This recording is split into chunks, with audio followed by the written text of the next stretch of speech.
वाकई ये अल्लाह ताला की किताब है। वो बहुत अच्छा मुसलमान साबित हुआ और एक कामयाब इस्लामी ज़िंदगी गुजारने के बाद 1970 के लगभग उसका इंतकाल हो गया। ये एक वाक़या था जो बहुत ही कुछ स्पेशल किस्म के लोग होते हैं जो हर बात को समझने की सलाहियत रखते हैं।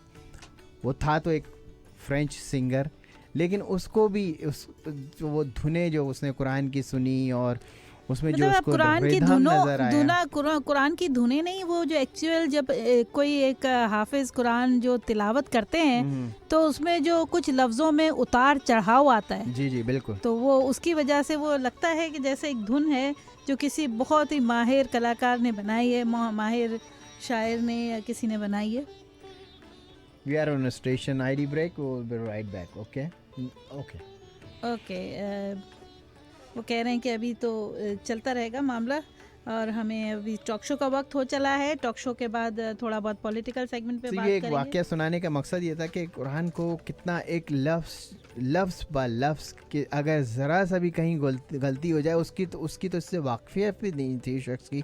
फ्रेंच लैंग्वेज बोलने वाला वो शख्स था, लेकिन उस ब्रेक को उसने उस मौसीकी की धुन के एतबार से कि वो किस तरह से उसकी तिलावत में कंटिन्यूएशन टूट रही है आके यहाँ पे, और वो आके लड़ने लगा कि ये मौलिम ने मुझे जो सही नहीं सिखा रहा है, यहाँ पे ज़रूर कुछ ना कुछ मसला है। और फिर उन्होंने उसको किस तरह से समझाया है कि बाकी अल्लाह ताला हमें सही तरह से कुरान को पढ़ने और समझने की तौफीक अता फरमाए। 8474751590 टॉक शो का टाइम हो गया है। तो सोफिया आप टॉक शो के लिए तैयार हैं? क्योंकि टॉक शो को तो हमारा सिलसिला पहला आवर तो खैर वो गुजर गया हमारा, जैसे तैसे भी गुजरा। और ये हमारे टॉक शो के लिए स्पॉन्सर किया है हमारे अपने अवामी बाज़ार में। जी हाँ, अवामी बाज़ार में सामीन तमाम इफ्तारी का सहरी का सामान मौजूद है, वहाँ जाएं और अपनी इफ्तारी और सहरी के लिए तमाम चीज़ें तलाश करें। टॉक शो के स्पॉन्सर हैं अवामी बाज़ार। सोफिया, दीवान एवेन्यू पर आखिर ये सारी आवाम कहाँ जा रही है? सुहेल, ये लोग अवामी बाजार जा रहे हैं। क्यों? क्योंकि पूरे दीवान पर सबसे अच्छी और सस्ती ग्रोसरी सिर्फ अवामी बाजार में ही मिलती है। ज़बिया हलाल गोश्त है इनके पास? ऐसा एथेंटिक ज़बिया हलाल के गैर ज़बिया साबित करने वालों को $50,000 का इनाम रखा गया है, जो गुज़िश्ता 10 साल से किसी ने नहीं जीता। आप ग्रोसरी और गोश्त लें, मैं वेस्टर्न यूनियन से पाकिस्तान पैसे भिजवा कर आता हूँ। अवामी बाजार वेस्टर्न यूनियन के ऑथोराइज्ड डीलर भी है, आप पैसे यहाँ से भी भिजवा सकते हैं। इनका एड्रेस है 2340 वेस्ट दीवान एवेन्यू, शिकागो, और इनका फ़ोन नंबर है 773-274-2333। क्या बात है, बाजार। क्या बात है अवामी बाजार की। अवामी बाजार जी, ये तो अवामी बाज़ार का था। और आज कुछ थोड़ी सी बात हो जाए, टॉक शो कहें या उसको, या थोड़ी सी मज़हबी बातें हो जाए, इसलिए कि रमज़ान का है, रमज़ान के रोज़े पे कहना चाहूँगी, उसके अलावा और कुछ नहीं कहना चाहूँगी। मेरे ख़्याल में यही सबसे मौजू है कि हम रमज़ान में सिर्फ इबादत की बात करें, रमज़ान के रोज़े किस तरह रखना चाहिए, रमज़ान के रोज़ों की क्या शराइत है जिससे हमारे रोज़े कबूल हो सकते हैं, उसके ऊपर गौर करें, उसके ऊपर बात करें तो ज़्यादा अच्छा होगा। एक जॉब के लिए इंसान जाता है, और जब वो क्वालिफ़िकेशन काउंट होती है तो क्वालिफ़िकेशन काउंट होती है। मुझे भी कई मरतबा ऐसा हुआ कि मैं कोई ऐसे रॉन्ग जॉब के लिए चली गई जिस पे मैं क्वालिफ़ाई नहीं करती।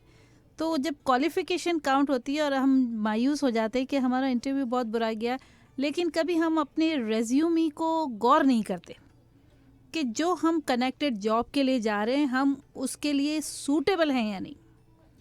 इसी तरह हम मुसलमान, अक्सर हम देखें दुनिया में जितने मुसलमान हैं उसमें से 90% को शिकायत होगी, एक बड़ी आम सी शिकायत, हमारी दुआ कबूल नहीं होती।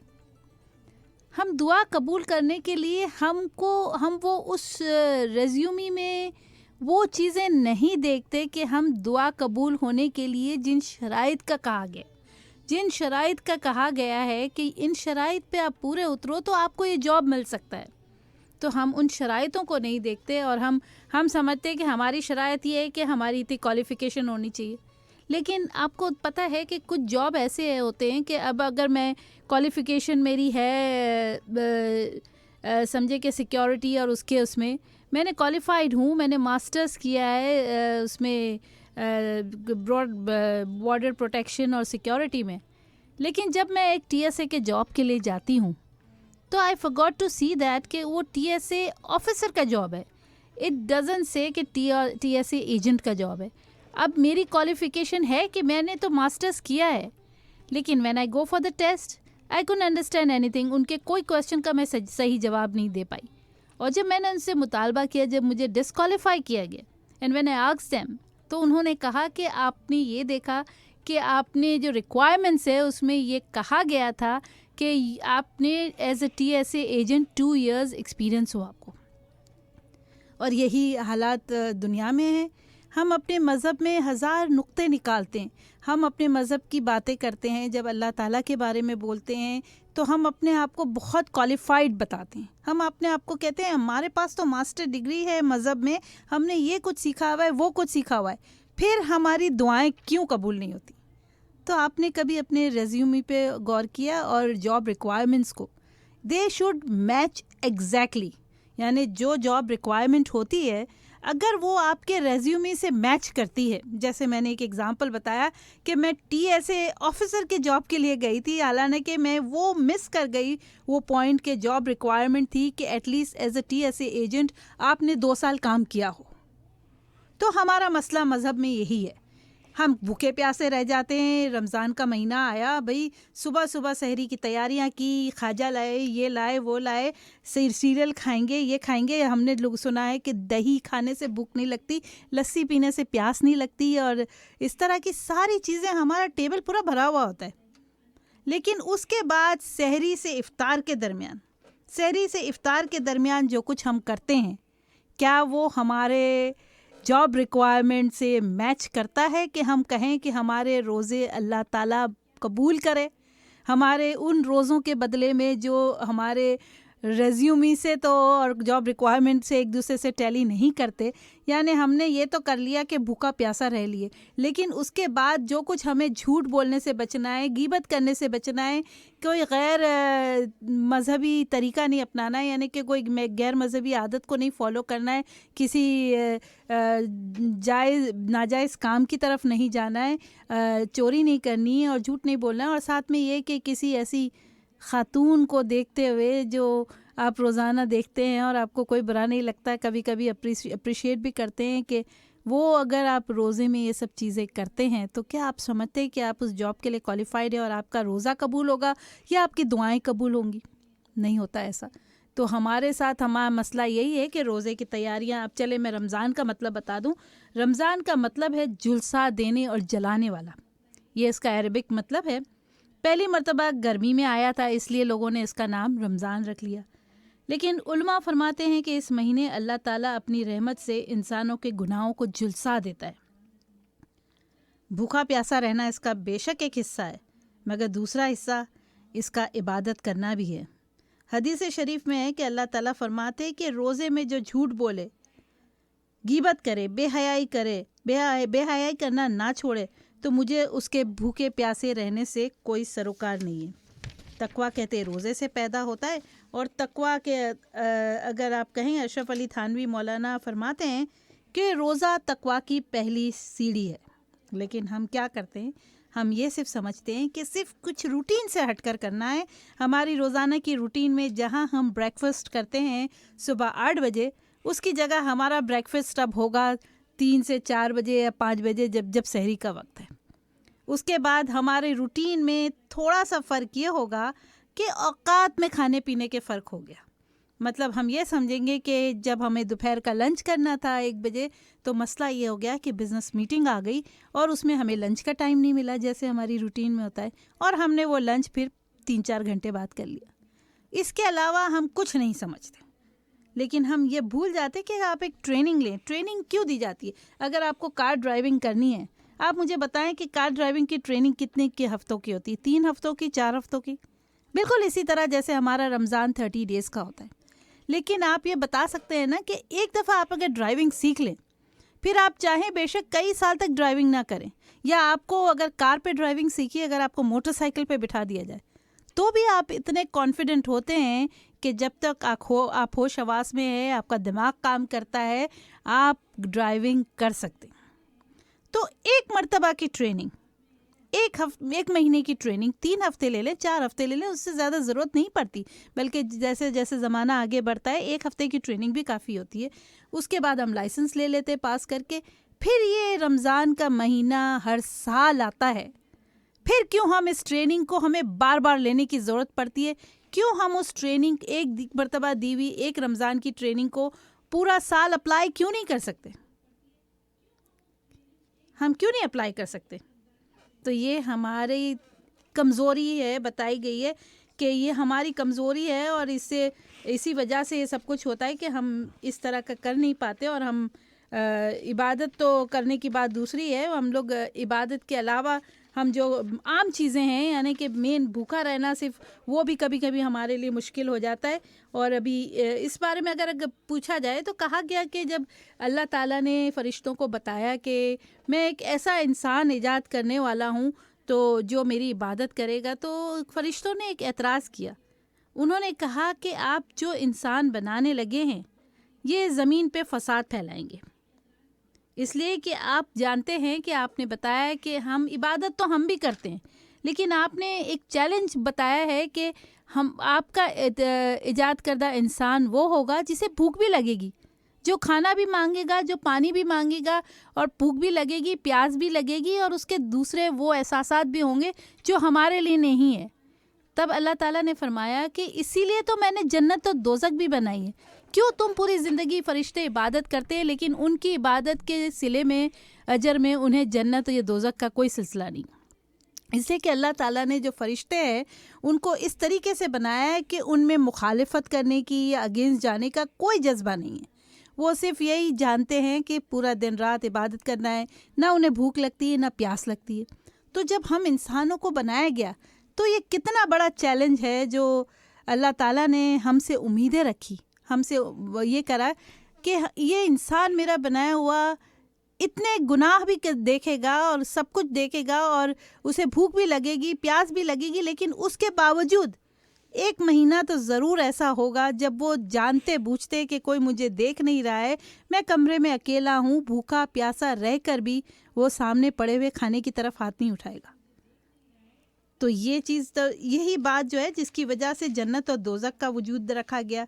इसलिए कि ना मलाइका खाने में वो होते थे, सिर्फ हम इंसानों को यहाँ तक के बोला गया कि ये देखें कि इसके अलावा हम लोगों में हम नबूवत भी आई। हमारे प्यारे रसूल सल्लल्लाहु अलैहि वसल्लम भी एक आम इंसान की तरह उन्होंने अपने इखलाक के हमारे को सबक सिखाया, सब कुछ सिखाया। लेकिन ये भी बात सही है कि उन्हें फ़रिश्तों की तरह नहीं बनाया गया था। हमें सबक बताने के लिए और हमें अपने मज़हब समझाने के लिए उनमें वही सारी चीज़ें रखी गई थी जो एक आम इंसान में थी।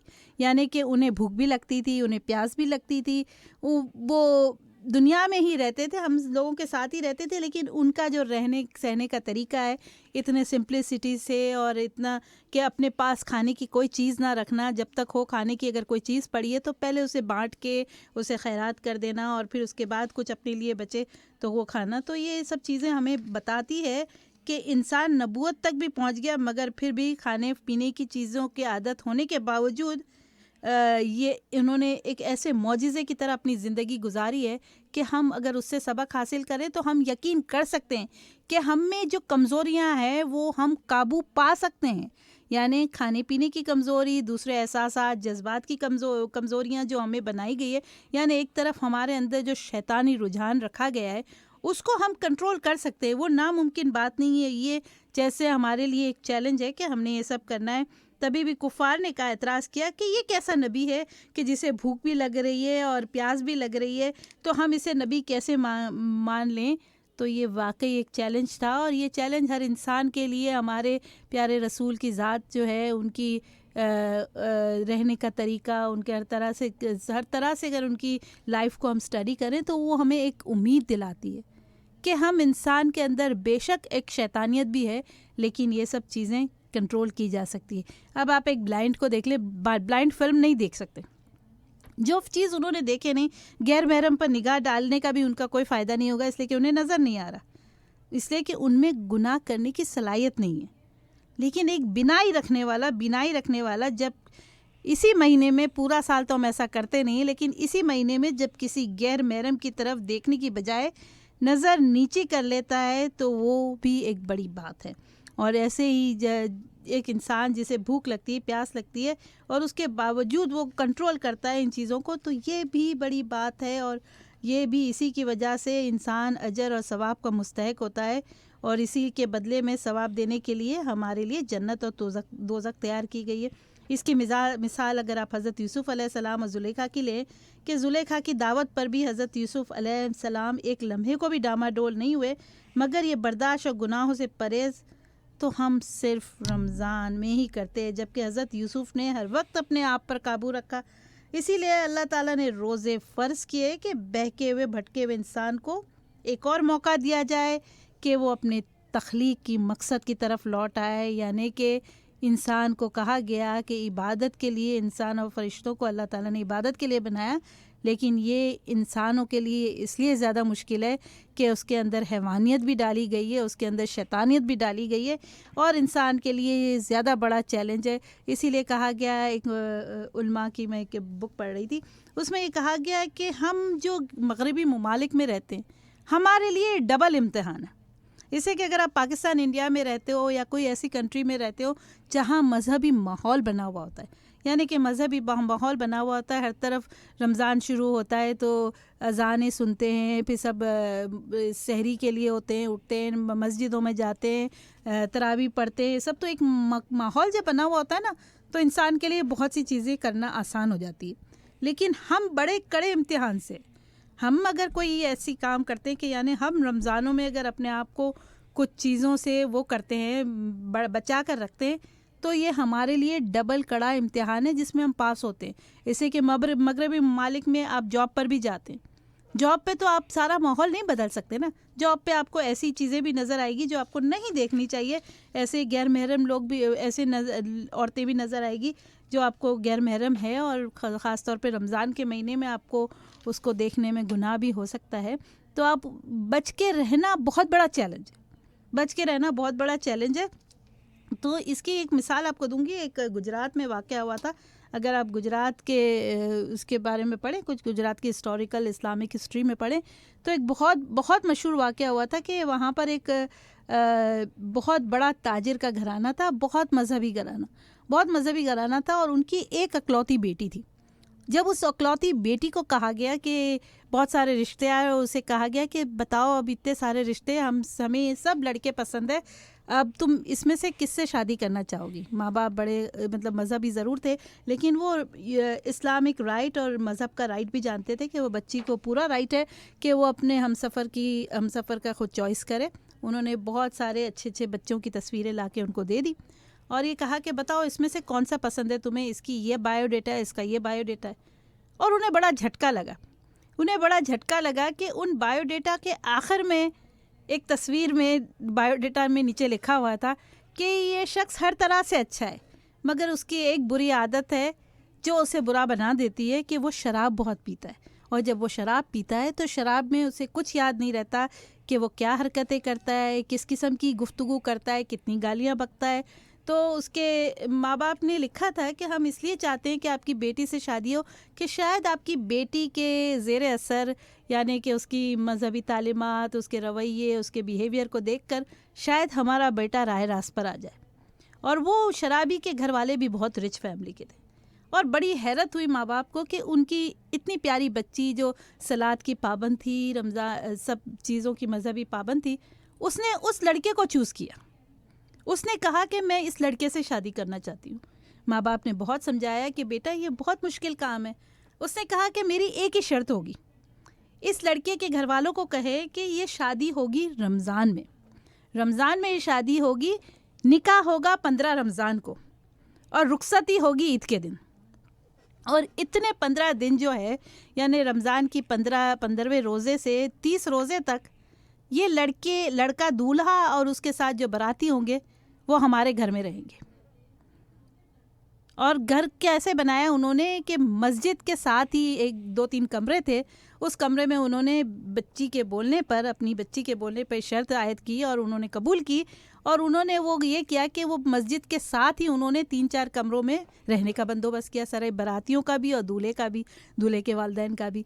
जब ये आ गया काफ़िला, निकाह हुआ 15 रमज़ान को, उसके बाद वो दूल्हे को वहाँ रखा गया। तो सबसे पहले बच्ची ने कहा कि आप बाबा ये करें कि सबसे पहले जो दूल्हे के जो सूटकेस है उसको तलाशी लें, और उसमें अगर कोई शराब की बोतलें मिलती है तो उसे गुलाब अर्क से भर दें। गुलाब अर्क अलग अलग रंगों का भर दें, जिस रंग की बोतल में जिस रंग की शराब हो उसे गुलाब अर्क से भर दें। अब ये ज़ाहिरी बात है, ये सब कुछ हो गया। अब बच्चा ये परेशान, माँ बाप ये परेशान कि अब इस 15 दिन में उन्होंने बच्चे को समझाया कि तुम्हारी जो भी बुरी आदतें, जो कुछ करना है छुप कर करना। अगर तुम वाकई चाहते हो कि इस ख़ानदान से हमारा रिश्ता जुड़े और तुम इतनी और जो तुम्हारी दौलत में एडिशन हो जाएगा, तो सिर्फ अपनी ये शराब की आदत को छुपा के रखना, और जिस तरह ये जो लोग सारे बराती जो करें ना वही करना। शुरू हो गया 16 रमज़ान को, जब 15 रमज़ान की रात को निकाह हुआ, 16 रमज़ान को जैसे ही सहरी हुआ, सब कहा, उस बच्ची ने यही कहा बाबा को कि अब जाके उनको कहो लोगों को कि सारे बरातियों को उठाए और सहरी के लिए ले जाए मस्जिद में। वहाँ पर सबको सहरी के लिए ले जाया गया, दूल्हा भी गया। उसके बाद सुबह की नमाज का ऐलान हुआ, सुबह की नमाज भी उसे पढ़नी पड़ी, इसलिए कि वो समझता था कि 15 दिन कोई ज़्यादा बात नहीं है, मैं शराब तो लेकर आया हूँ अपने सूटकेस में, जैसे ही कमरे में जाऊँगा मैं बंद करके शराब पी लूँगा। इसी तरह होता रहा। 5 टाइम का नमाजी, 5 टाइम नमाज भी पढ़ी उसने, इस तरह सबको दिखाने के लिए, और वो जाकर अपने कमरे में उन सारी बोतलों को पीता भी रहा।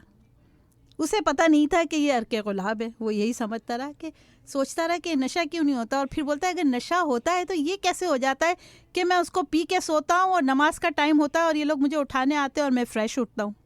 खैर ये इसी तरह होता रहा और 15 दिन गुजर गए। रुखसती हुई।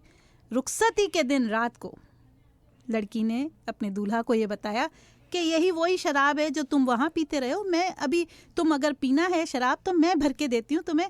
उसने वही कुछ बोतलें उसके अर्के गुलाब की लाकर उसको दी, उसको पिलाया, फिर उसको बताया कि ये असल में तुमने 15 दिन जो गुजारे हैं ये तुमने अर्के गुलाब पिया है, तुमने शराब नहीं पी। लेकिन अब इस 15 दिन का असर देखो कि अब नमाज का टाइम होगा, जैसे ही अजान का टाइम होगा तुम्हें एक बेचैनी होगी और फिर रोज़े भी तुम रखना शुरू कर दोगे। तुम्हारा इसलिए कि वहाँ भी 15 दिन तुम रहे तो अब सिवाय सहरी करते हुए खाना मिला तुम्हें और फिर इफ्तार के टाइम पे मिला, तो अब तुम्हारा जिस्म जो है वो इस बात का आदी हो गया है। तुम्हारे जिस्म से सारी गंदगी इस बहाने 15 दिन में मैंने निकाल दी और मैंने तुम्हारा रिश्ता इसीलिए कबूल किया था कि ये मेरे लिए चैलेंज था। और मैं समझती थी कि अगर मेरे माँ बाप ने मुझे मजहबी तालीम दी है और मुझे अपना अल्लाह पे भरोसा है, तो ये नशा जो है, रमज़ान का जो नशा है, यानी अल्लाह की इबादत का जो नशा है, अल्लाह के नाम पर भूखे रहने का जो नशा है, अल्लाह के नाम पे इबादतें करना और अच्छे काम करने का जो नशा है, वो सारे नशों पर भारी है। और यही हुआ कि उस 15 दिन के असर ने यह असर दिखाया कि फिर उसने कभी शराब को हाथ नहीं लगाई और उसे खुद ब खुद बेचैनी लिए होने लगी, इसलिए कि 15 दिन जो उसने 5 टाइम पे नमाज़ पढ़ी थी वो उसे खुद ब खुद बेचैन करने लगी, उसके कदम खुद ब खुद मस्जिद की तरफ उठने लगे। तो ये रमज़ान के रोज़े को और रमज़ान के महीने को हल्का ना समझें, ये वाकई इतना असर करता है कि आपको जिस तरह एक गाड़ी की ट्रेनिंग के लिए आप 1 महीना करते हैं ट्रेनिंग ना, और अगर 1 महीना आप दिल से ध्यान से रखेंगे ना, उसकी ट्रेनिंग लेंगे ना कार ड्राइविंग की, तो आप मरते दम तक, जब तक आपका होश हवास है, आपको बिठाया जाए, चाहे आपने 4 साल से गाड़ी ना चलाई, आपको चलानी आएगी। इसी तरह हमारा मज़हब है, अगर आप उसे दिल से अपनाएंगे, उसके एक एक अपने रेज्यूमी को उसके जॉब रिक्वायरमेंट्स से टैली करेंगे ना, तो आपको ये नहीं बोलना पड़ेगा कि मेरे गुनाह माफ़ नहीं होते, मेरी दुआएं कबूल नहीं होती, मेरे साथ क्यों ऐसा होता है, मेरे साथ क्यों वैसा होता है। इससे कि आपके जब जॉब रिक्वायरमेंट्स के साथ आपकी रेज्यूमे टैली करेगी तो आपको उस जॉब को हासिल करने में कोई नहीं रोक सकता, यानी आपको जन्नत में जाने से कोई नहीं रोक सकता अगर आपकी हर चीज़ टैली करती है। और फिर मैं ये बताने लगी थी कि फिर जब घर जाते हैं, ये मियाँ बीवी का बता रही थी जो बच्ची का, वो जब घर जाते तो उसकी माँ अपने बच्चे को देख के बड़ा हैरान होती है कि वो वाकई उसने शराब भी छोड़ दी, ना उसके कदम लड़खड़ाते ना कुछ होता है। तो उसकी माँ इकरार करती है, उसकी माँ का इकरार ये था कि बेटा जो मैं 25 साल से नहीं कर पाई, 25-26 साल से मैं नहीं कर पाई, मैं एक बहुत मजहबी घराने से आई थी, लेकिन मेरा मसला ये था कि मेरी जो ये शादी हुई है ये इनका घराना मजहबी नहीं था। मतलब हम जब उसकी बेटे को, वो कहते हैं कि शराबी बन गया, नमाज का उसे होश नहीं था, तो ये हम सबकी ज़िंदगी में यही हो रहा है। उसकी माँ ने इकरार किया कि मैं जो मजहबी घराने को छोड़कर आई, मेरा शौहर मजहबी नहीं था, मेरा जो ससुराल था वो बड़ा मॉडर्न ससुराल था, और वहाँ पर ना कोई बच्चों को कुछ सिखाया जाता था, ना कुछ, पढ़ लिया तो पढ़ लिया, नहीं पढ़े तो इतनी दौलत थी कि भाई वो कोई शराब पी रहा है, कोई जुआ खेल रहा है, कोई कुछ कर रहा है। तो ये बिहेवियर का असर, बोले मैं 25 साल तक अपने इस हालात से, अपने ससुराल वालों से, अपने शौहर से बगावत नहीं कर पाई। मैं वो हिम्मत नहीं कर पाई कि मैं किस तरह इनसे अलग सी नज़र आऊं, कि अगर मैं नमाज़ पढ़ने लगूं तो ये लोग मेरा मजाक ना उड़ाएं, मैं रोज़े रखने लगूं तो वो लोग कहेंगे कि भाई ये कोई रोज़ा तो दिखावे के लिए होता है, हम रोज़े की जगह हम जो इफ्तार पार्टी करते हैं उसमें हमारे बिज़नेस पार्टनर्स आते हैं, और दुनिया के बड़े बड़े बिज़नेस के लोगों को हम इसलिए बुलाते हैं कि इस बहाने हमारा बिज़नेस फैले। और अगर मैं वाकई भूखी रहने लगी तो ये लोग तो मेरा मजाक उड़ाएंगे कि मैंने इतनी सी बिज़नेस पार्टीज़ के लिए इफ्तार जो किया जाता है उसको मैंने इतना सीरियसली ले लिया। तो हम सबकी ज़िंदगी में यही हो रहा है, दुनिया का खौफ, माहौल का असर, स्टेटस का खौफ, मजाक उड़ाने का खौफ, और ये बहाने कि मेरी जॉब तो 10 घंटे की है, मैं कैसे रोज़ा रख सकती हूँ, मुझे तो ऐसी बीमारी है कि मैं भूखी नहीं रह सकती, मैं क्या करूँ, मेरे ससुराल और मेरे शौहर बिल्कुल भी मजहबी नहीं है, मैं अकेली रोज़ा कैसे रखूँ। कर्ज़, इस तरह के हज़ार बहाने हमारे पास मौजूद है, जिसकी वजह से हर साल रमज़ान गुज़र जाता है, हम ट्रेनिंग नहीं हासिल कर पाते, और जो ट्रेनिंग करते हैं वो भी इसी मकसद के लिए करते हैं कि सिर्फ 1 महीना तो है, 1 महीना बस 30 दिन गुजारने, जैसे वो दूल्हा ने किया था कि 15 दिन ही तो मुझे गुजारने, बस फ़र्क ये होगा कि मुझे सबके सामने मैं शराब नहीं पी सकता, मैं छुप कर पीऊँगा। लेकिन कभी कभी ये ट्रेनिंग इतनी अच्छी होती है, अगर आप दिल से अपनाएं अपने मज़हब को, उसकी एक एक रिक्वायरमेंट्स को जो है मज़हब की पूरी करें, तो देखें कि आपको जन्नत में जाने से कोई नहीं रख सकता। सिर्फ़ एक तरीका है, मेरे नज़दीक सिर्फ एक ही तरीका है जिससे आप कर सकते हैं, कि आपने ये समझना है कि आप किसी किराए के घर में, आप सिर्फ ये है कि किराए का घर है, अगर आपका दिल वो हो रहा है तो आप ये समझ लें कि आपने किसी ऐसे इंसान के साथ रह रहे हैं जिसके साथ आपने थोड़े दिन रहना है, और जिसको आपने अपना बेहतरीन रूप दिखाना है, आपने अपना बेहतरीन रूप दिखाना है, और आपको ये बताना है कि आप इसी तरह के इंसान हैं कि जैसे आप उसको शो कर रहे हैं कि थोड़े दिन के लिए तो कोई भी बर्दाश्त कर लेता है। आप अगर किसी ऐसी जगह पे जा रहे हैं जहाँ आप मेहमान हैं थोड़े दिन के लिए, तो आप ये सोचेंगे ना कि मेज़बान की नज़र में मेरा कहीं इम्प्रेशन बुरा ना पड़े, अगर मेहमान की तरह रहना है, और ये कि कहीं मेज़बान की नज़र में हमारे किरदार की बुराइयाँ ना आ जाएँ, हमारी चाल ढाल, हमारे लिबास से कहीं हम वाहियात ना नज़र आएँ, बातों में ख्याल रखना कि वो गालियों की आदत का पता ना चल जाए। इसलिए जब ये सब चीज़ें हम ख्याल रखते हैं ना, अगर हम जहन में ये रखें ना कि हम दुनिया में भी किराए के घर में रहते हैं, ये किराए का घर है और हमें कभी ना कभी इस घर को छोड़ना है, तो वो एक दिखावा जो होता है ना वो फिर पुख्ता हो जाता है, और उस दिखावे की वजह से हमारी आदतें अच्छी हो जाती हैं, और हम जो कुछ पाबंदियाँ लगती हैं ना हमारे पे, जैसे रमज़ान के महीने में पाबंदी होते हैं, अगर हम दिल से रमज़ान को पूरी उसकी रिक्वायरमेंट्स के साथ करें, तो इसी तरह होता है कि जब हम किराए का घर समझ के रहेंगे ना दुनिया को, तो हम वाकई अल्लाह ताला हमारे आदतों को देख कर के हम कितना इम्प्रूव कर गए, फिर हमें ज़रूर जन्नत नसीब हो जाएगी।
गम के सांचे में ढलना पड़ेगा, वक्त ऐसा भी आएगा नादान, वक्त ऐसा भी आएगा नादान, वक्त ऐसा भी आएगा नादान, तुझको कांटों पे चलना पड़ेगा, वक्त ऐसा भी आएगा नादान, तुझको कांटों पे चलना पड़ेगा, वक्त ऐसा भी आएगा नादान, तुझको कांटों पे चलना पड़ेगा। इतना मासूर हो जाएगा तू, इतना मजबूर हो जाएगा तू, ये जो मखमल का चोला है तेरा, ये जो मखमल का चोला है तेरा, ये जो मखमल का चोला है तेरा, ये कफन में बदलना पड़ेगा, ये जो मखमल का चोला है तेरा, ये कफन में बदलना पड़ेगा, ये जो मखमल का चोला है तेरा, ये कफन में बदलना पड़ेगा। कर ले ईमान से दिल की सफाई, छोड़ दे तू बुराई, वक्त बाकी है अभी संभल जा, वक्त बाकी है अभी संभल जा, वक्त बाकी है अभी संभल जा, वरना दोज़ख में जलना पड़ेगा, वक्त बाकी है अभी संभल जा, वरना दोज़ख में जलना पड़ेगा, वक्त बाकी है अभी संभल जा, वरना दोज़ख में जलना पड़ेगा। ऐसी हो जाएगी तेरी हालत, काम आएगी दौलत न ताकत, छोड़ कर अपनी ऊंची हवेली, छोड़ कर अपनी ऊंची हवेली, छोड़ कर अपनी ऊंची हवेली, तुझको बाहर निकलना पड़ेगा, छोड़ कर अपनी ऊंची हवेली, तुझको बाहर निकलना पड़ेगा, छोड़ कर अपनी ऊंची हवेली, तुझको बाहर निकलना पड़ेगा। जलवाए हुस्न भी जा बजाए और खतरात भी है ज्यादा, जिंदगानी का ये रास्ता है, जिंदगानी का ये रास्ता है, जिंदगानी का ये रास्ता है, हर कदम पर संभलना पड़ेगा, जिंदगानी का ये रास्ता है, हर कदम पर संभलना पड़ेगा, जिंदगानी का ये रास्ता है, हर कदम पर संभलना पड़ेगा। बाप बेटे भाई भतीजे तेरे साथी हैं सब जीते जी के, अपने आंगन से उठना पड़ेगा, अपने आंगन से उठना पड़ेगा, अपने आंगन से उठना पड़ेगा, अपनी चौखट से टलना पड़ेगा, अपने आंगन से उठना पड़ेगा, अपनी चौखट से टलना पड़ेगा। जी, तो बस मेरा टॉक शो ये था कि डिस्क्वालिफिकेशन पे एतराज़ ना करें, अल्लाह ताला हमें डिस्क्वालीफाई कर सकते हैं बिल्कुल वैसे कि जैसे कहीं सेल लगती है, आप देखते हैं कि सेल की आपको खुशखबरी मिलती है कि इतना डिस्काउंट है, इतना डिस्काउंट है, 50% डिस्काउंट है, 40% डिस्काउंट है, आप फ़ौरन मार्केट की तरफ दौड़ते हैं। तो ये समझ लीजिए कि रमज़ान का महीना भी गुनाहों पे डिस्काउंट है, गुनाहों पे डिस्काउंट है, यानी थोड़ी इबादत करने से बदले में ज़्यादा गुनाह माफ़ होते हैं। तो इस डिस्काउंट की तरफ दौड़ें, सेल की तरफ, मार्केट की सेल की तरफ ना दौड़ें, बल्कि इबादत की, रोज़े रखने की और अच्छी आदतों की सेल की तरफ दौड़ें और अपने आप को डिस्क्वालीफाई अल्लाह की नज़र में ना करें। डिस्क्वालिफिकेशन आपको दोज़ख की तरफ ले जाएगी। जी सामिन, अगर आपको कोई कमेंट्स करना हो टॉक शो पे 8474751590। लेकिन सोफिया, आपने वो जो एग्जांपल के ज़रिए से एक्सप्लेन करने की कोशिश की, दैट्स रियली अमेजिंग और काफ़ी असरअंदाज करने वाला वाक़या था, पुरअंदाज वाक़या था आपका, कि किस तरह से किसी की ज़िंदगी को 15 दिन प्रैक्टिस करने से बदल जाती है। तो हम लोग भी जो मुसलमान लोग जो अपने पूरे अराउंड द वर्ल्ड रमज़ान मनाया जाता है और एक महीना होता है हमें अपने तक़वा इख्तियार करने का, सिर्फ खाने पीने छोड़ने का या इबादत का और सवाब का नहीं, बल्कि एक मकसद के लिए रमज़ान मुसलमानों को जो है ना तोहफ़े के तौर पे दिया गया है कि तक़वा की पहली सीढ़ी है। जी बिल्कुल। तो अगर आप वो इख्तियार करें तो फिर जब आपने उसकी प्रैक्टिस कर ली तो फिर उस प्रैक्टिस को कंटिन्यू पूरा साल तक कोशिश करें कि उसको कंटिन्यू करें। रमज़ान जो है ना खाली इफ्तारी, सहरी और खाना पीना छोड़ने का और खाने में फ्रूट चाट और पकोड़े खाने का नाम नहीं है, लेकिन इसका बहुत बड़ा एक मकसद है जो मुसलमानों को ये हर साल ये तोहफ़ा मिलता है। हम लोग कुछ खुशकिस्मत लोग हैं कि और माहौल से बगावत का भी टाइम है। मैं समझती हूँ कि अगर हम अमेरिका या लंदन में रहते हैं या कोई ऐसे घराने में भी हमारी शादी हो गई है या कोई घराने से ऐसा ताल्लुक़ है जो बिल्कुल हमारे ऑपोजिट है, जो हमें मज़हब की तरफ से हटाता है, तो ये बगावत का महीना है। आप इसमें हिम्मत करें, अल्लाह आपका साथ देंगे और आप देखेंगे कि आप पूरे ख़ानदान से बगावत कर रहे हैं, पूरे माहौल से अपनी बगावत कर रहे हैं। आप बेशक घर में अकेले रोज़ा रखने वाले हैं, लेकिन उस अकेले रोज़ा रखने वाले के चेहरे पे इतना नूर होगा कि उस नूर से सारे वो जो दूसरे चेहरे हैं वो दमक उठेंगे और वो भी सोचेंगे कि ये नूर हम भी हासिल करें। और अल्लाह ताला हमें जो है ना वो रोज़े का सही मकसद समझने की तौफीक अता फरमाए। लेंगे कमर्शियल ब्रेक और फिर पॉलिटिकल तफसीरों पे कुछ पॉलिटिकल बातें करेंगे। साबरी निहारी शुरू से अब तक खानों का एक जैसा मेयार साबरी निहारी ने रखा है प्रकार। साबरी निहारी फ़ाइन डाइनिंग का शाकार पूरी फैमिली के साथ पाकिस्तानी खानों का लुत्फ़ उठाएं जब भी अच्छे खाने का दिल चाहे। साबरी निहारी चले आएँ। इनका एड्रेस है 2500 West Devon Avenue, Chicago, Illinois. Catering reservation के लिए कॉल करें 773-465-3272 या उनकी वेबसाइट विजिट करें www.sabrinihari.com।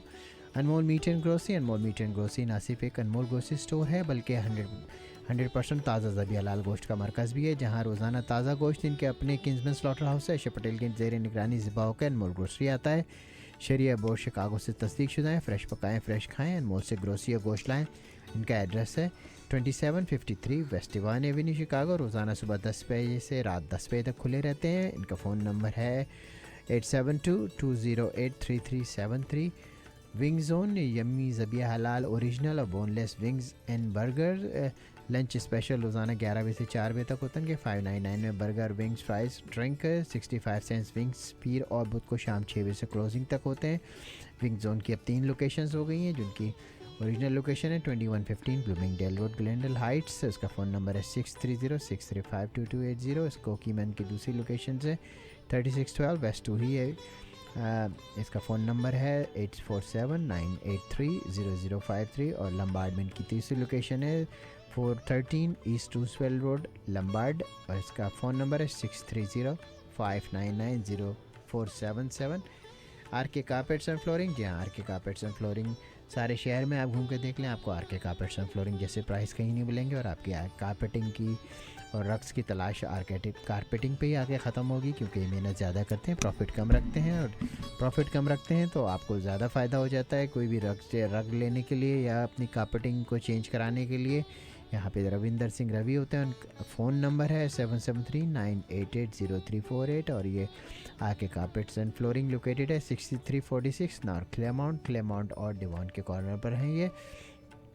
किंग्समैन स्लॉटर हाउस, हलाल ट्रांजैक्शन ऑफ यूएसए, सदका हकीका कुर्बानी अपनी किसी तकरीब के लिए ताज़ा अपनी निगरानी में बकरे ज़िबा कराएं या खुद ये फरीज़ा अंजाम दें, आयशा पटेल की निगरानी में करें। पूरी फैमिली के साथ किंग्समैन स्लॉटर हाउस आएँ, पिकनिक भी मनाएं, ताज़ा बकरे का गोश्त भी अपने साथ लेके जाएं।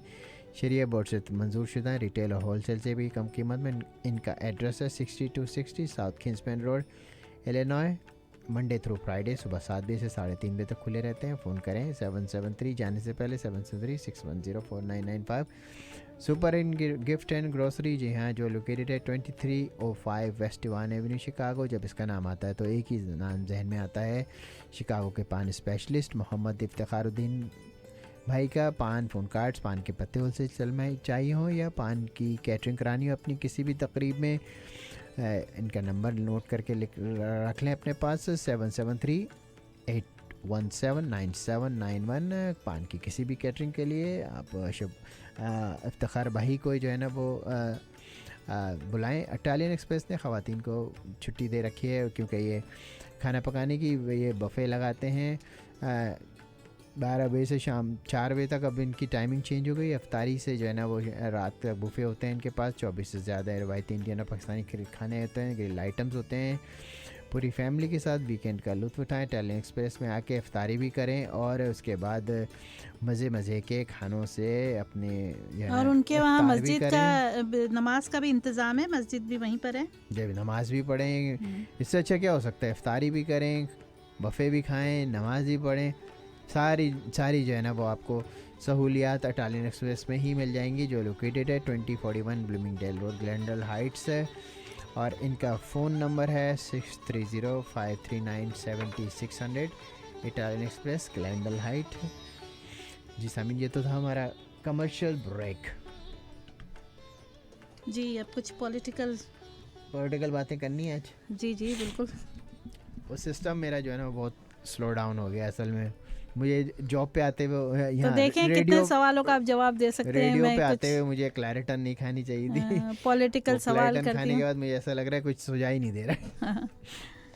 अच्छा तो देखें मैं कुछ पॉलिटिकल सवाल करती हूँ, पॉलिटिकल सवाल नहीं, खबरें कुछ सुनाए मुझे। हाँ वही खबरों का सवाल करती हूँ। अच्छा जो मुझे पसंद आ रही है वो ये है, यूरोप मुकम्मल तौर पर अमेरिका और बरतानिया पर इन्हिसार नहीं कर सकता। आप इसका क्या जवाब देंगे?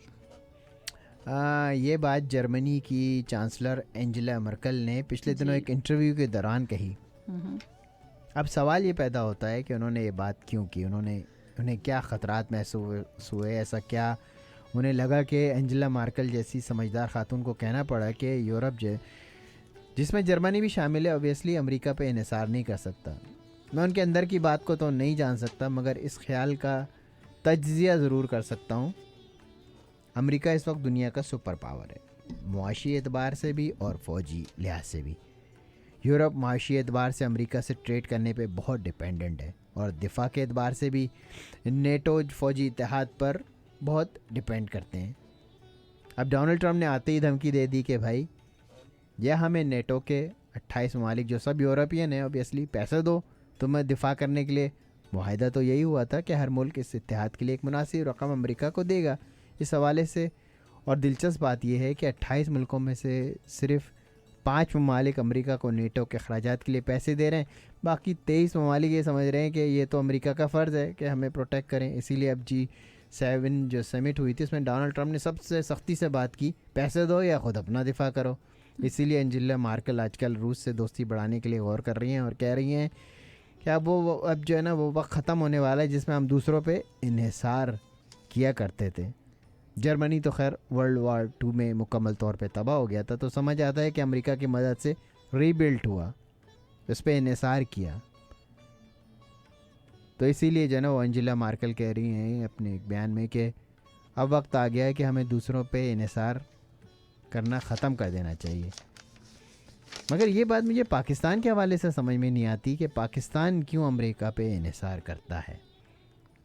एड्स की वजह से किसकी वजह से? एड्स मिलती है जो उसे फाइनेंशियल तो एड। वही कहते हैं ना, दूसरों पे अब अगर डिपेंड। फाइनेंशियल एड अगर बंद कर दे ट्रम्प तो शायद पाकिस्तान भी इंहिसार करना छोड़ दे। पाकिस्तान वो बंद क्यों कर दें? उससे पहले ये नहीं हो सकता कि पाकिस्तान खुद ही रिफ्यूज़ कर दे उसको लेने के लिए? जी हम अब हमें अपनी ट्रेड खुद करेंगे और हमारे पास जो वसाइल मौजूद हैं हम उनको इस्तेमाल करते हुए जो है ना अपने कैसे कर ऊपर। सकते हैं जब हुकूमत के बड़े ओहदेदारों का बजट इसी पे बनता है, घर का बजट, कि कितनी फाइनेंशियल एड आने वाली है, वो आवाम को थोड़ी मिलती है, नहीं, वो फाइनेंशियल एड उन्हीं की जेबों में जाती है। नहीं वो तो खैर Corruption तो पूरी तो main बिल्कुल मसला भी है। नहीं मिलती होगी। डेफिनेटली आपकी बात बिल्कुल सही है सोफिया, कि पूरी तो कहीं किसी को भी नहीं मिलती होगी, अपनी अपनी जेबों में डेफिनेटली जाती है। इसकी वजह से तो जो है ना वो हम अभी कभी भी जो है ना वो ये बातों के लिए मना नहीं करते, और उस कशकोल का, उस भिखमंगे वाली बात की जो सिलसिला हमारा जो शुरू हुआ है वो कभी भी ख़त्म नहीं होने को मुझे आता है। ऐसे ख्याल आता है कि कहीं कभी ज़िंदगी में ऐसा हो जाए कि दुनिया में गवर्नमेंट ना रहे,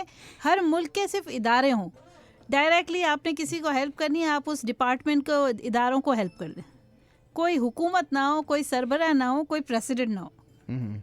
ताकि बराबर इक्वली जो वेल्थ है वो डिस्ट्रीब्यूट हो हर डिपार्टमेंट के लिए।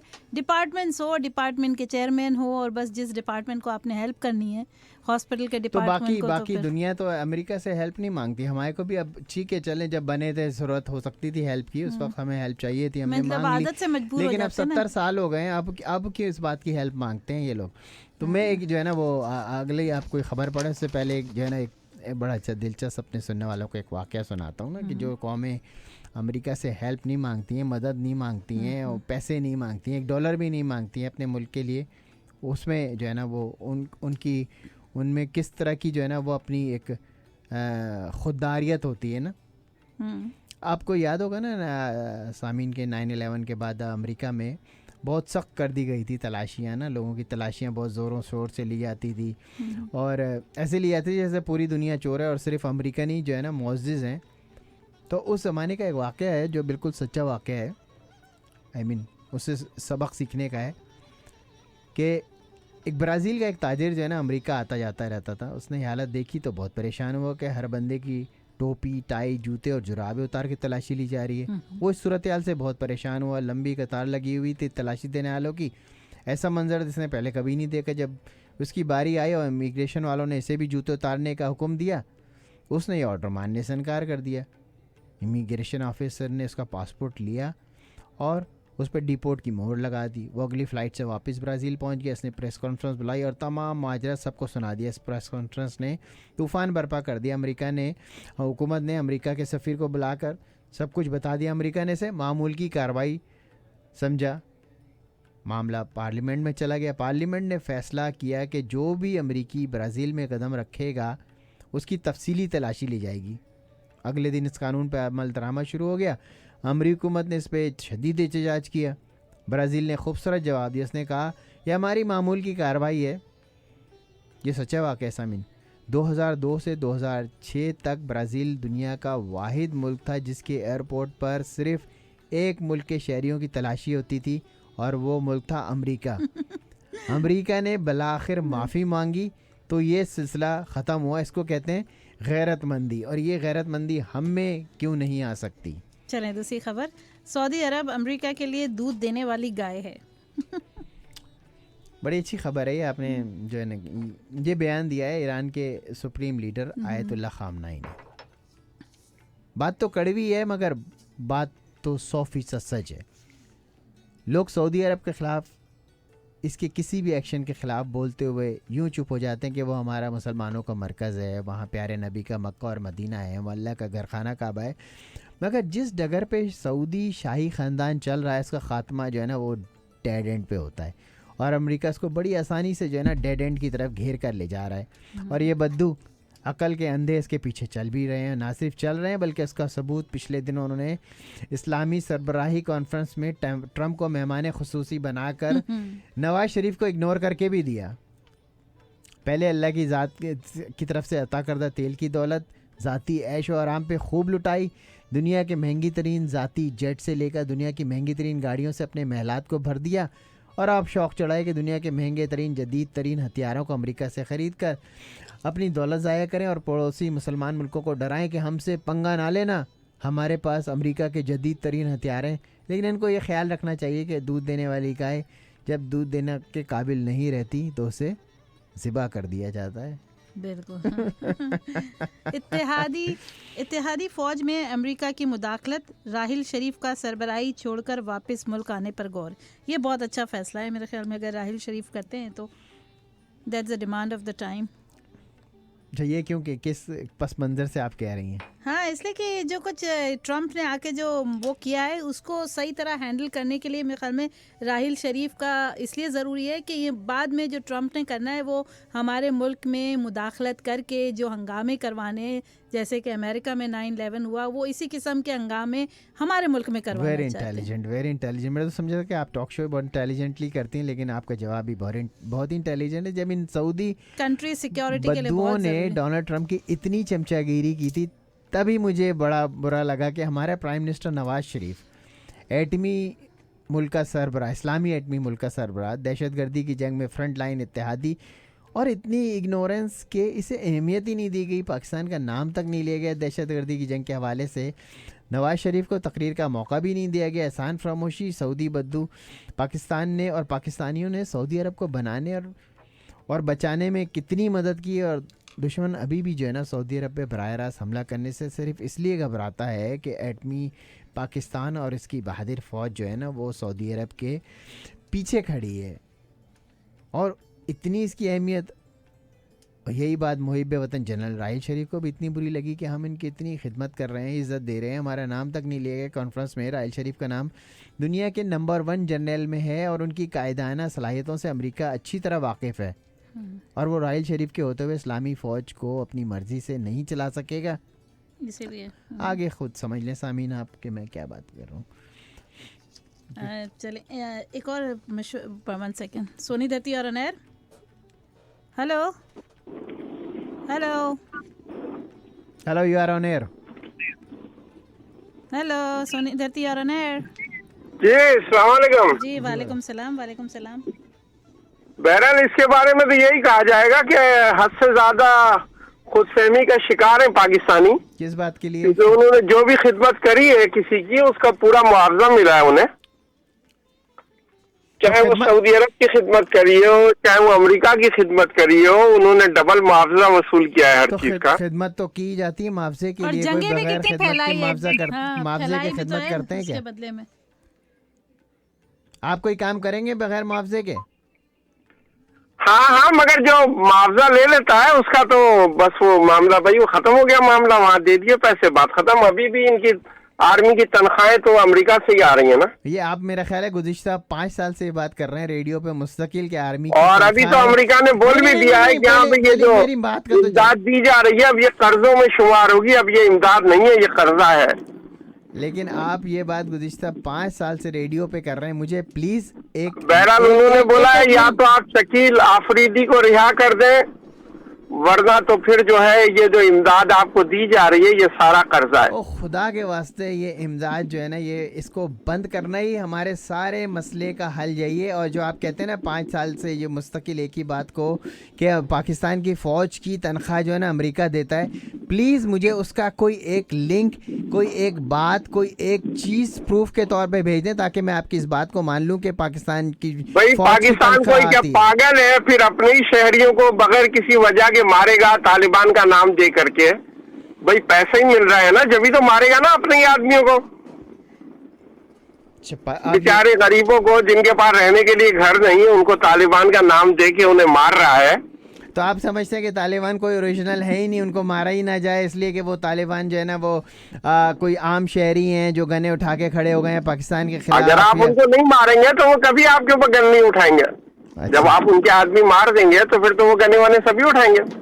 अच्छा, अगर यही मामला होता कि फौजियों की तनख्वाहें अमेरिका से आती है तो राहिल शरीफ का ये फैसला कि वापस मुल्क आने पर गौर पे क्या आप कहेंगे? फिर अगर वो खाने के दांत और होते हैं, दिखाने के और होते हैं, वो सारा पब्लिक को बेवकूफ बनाने वाली बातें हैं सिर्फ, बाकी कुछ नहीं। तो पब्लिक को बेवकूफ बना के इनको क्या हासिल होने वाला है? पब्लिक की सिंपैथी, और फिर यही लोग इलेक्शन में आएंगे और वही लोग उधर ही रहेंगे, उन्हीं के ऑफिसर होंगे, सारे वही लोग हैं सब। आप बहुत सारी चीज़ों को बहुत अच्छा अजम्पशन करते हैं, बहुत अच्छी, लेकिन जो जिस चीज़ के कोई जिस बात का आप कोई चाहे नवाज शरीफ को जितना बुरा कह लें, जरदारी को जितना बुरा कह लें, अगला प्रेसिडेंट इन दोनों में से कोई एक ही होगा। इसलिए वो हमारे पॉलिटिकल सिस्टम की खराबी है, उसमें हमारे लोगों की खराबी है, हमारे पॉलिटिकल सिस्टम की खराबी है, और कोई इसमें बात नहीं है। इसलिए कि ये एक सिस्टम चल पड़ा है और उसी पे हम जो है ना उसी पे हम चल रहे हैं, उसको चेंज नहीं करना चाहते हैं। उसमें जो है पब्लिक का इख्तिलाफ राय है। सिंध वाले जो है ना वो पीपल्स पार्टी को ही वोट देंगे, चाहे वो जितने भी बुरे हो। और MQM वाले चाहे पाकिस्तान मुर्दाबाद के नारे लगाए दें, MQM जो है ना अल्ताफ हुसैन को ही वोट देगा। ये भी तो आप समझते हैं ना बात को।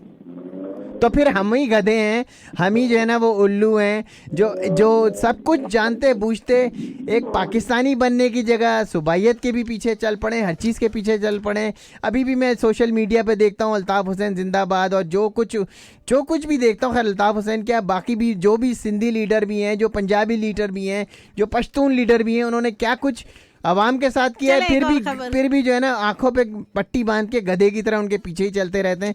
तो मैं तो यही कहूँगा कि भाई ये सब सिस्टम को चेंज करना होगा, वरना हम इसी तरह बातें करते रहे, करते गुज़िश्ता अगले 25-30 सालों तक और आगे चले आएंगे। ना सिस्टम चेंज होगा, ना सियासतदान चेंज होंगे, ना करप्शन चेंज होगी, ना हम पाकिस्तानी चेंज होंगे। बहुत शुक्रिया। चलें एक और खबर मैं सुनाना चाहूँगी। गाय के ज़िबा पर पाबंदी, मोदी हुकूमत के फैसले के खिलाफ एहतजाज और गाय के गोश्त की दावतें। हाँ सोफिया, इंडिया में गौ माता को लेकर अभी नहीं बल्कि सदियों से मुसलमानों और हिंदुओं के दरमियान कशमकश या लड़ाई जारी है। कभी ये लड़ाई ठंडी पड़ जाती है कि चलो जो जैसा कर रहा है करने दो, सबका अपना अपना अकीदा है।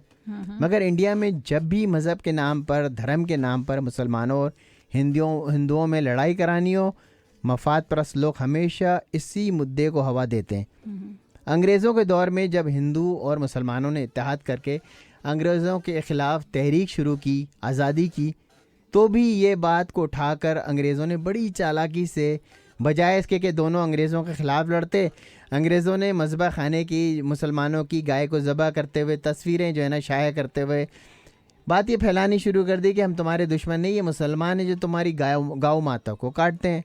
तो तोपों का रुख बजाय अंग्रेज़ों की जानिब होने के हिंदू और मुसलमानों ने एक दूसरे की तरफ कर दिया, और आज भी मफाद परस्त अपना उल्लू सीधा करने के लिए इसी मुद्दे को हवा देकर आम लोगों को लड़वाते हैं। ना हिंदू गाय को माता मानना ख़त्म कर सकता है क्योंकि ये उनका मज़हबी अकीदा है, और ना मुसलमान गाय खाना छोड़ सकते क्योंकि उनका ये मज़हबी फरीज़ा है गाय की कुर्बानी के हवाले से। तो ये जंग कभी ख़त्म नहीं हो सकती।